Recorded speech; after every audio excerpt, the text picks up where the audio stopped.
A healthy man wants 1,000 things. A sick one wants only one. That's right. That's exactly right. I believe that morality is unsatisfactory by its nature. There's no point in the progress of human civilization that we could put a flag and say, okay, once we get to one death per a billion kilometers driven in our highways, we will be satisfied. No, that's not true at all. Once we get to that point, which is incredibly far from now, we will be unsatisfied because there's some other mile that we can add to the equation, so make deaths less common. There's not a single point of progress that will satisfy us, and the next one is not the one that will give us that.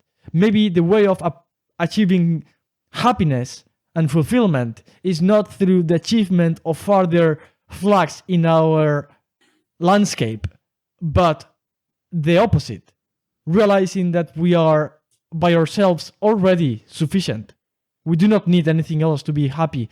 Let's realize that, be sufficiently self-contained in ourselves, and then, as you said, act in the best possible way.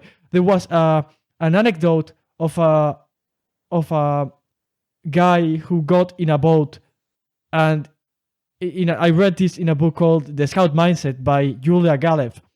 It was basically a guy who was in the middle of the ocean, and he didn't know what to do with his life in order to survive. But he only knew that he had a limited amount of resources in his disposition, and every single thing he had was a trade-off for something else. So he calculated, how much water can I afford consuming?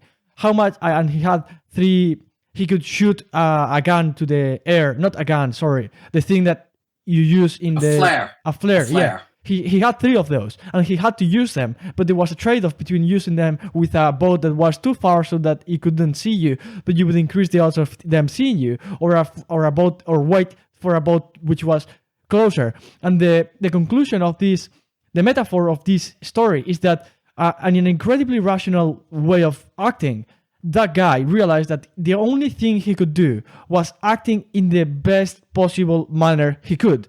He saw every single thing he had in that moment, from his physical capacity to the water he was able to garner, and the capacity he had to call the attention of possible boats passing through near him with the flares.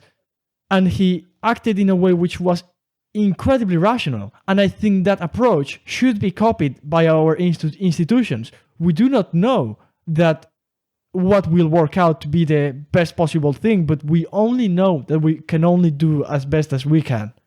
Yes, I agree with that. What you described was, in my opinion, a very good description of mindfulness, of having an awareness of everything that's going on in my environment, including myself, and the challenges that I face and the solutions that I have at hand, and having an awareness of all of that, because I'm experiencing life in a very aware way, and I'm present and I'm mindful, and that will lead to my taking the right action going forward. You know, I've heard some of my friends talk about, rather than having a philosophy, just do the next right thing, which sounds very simple, and I think can be very difficult if you're not in a good mental state.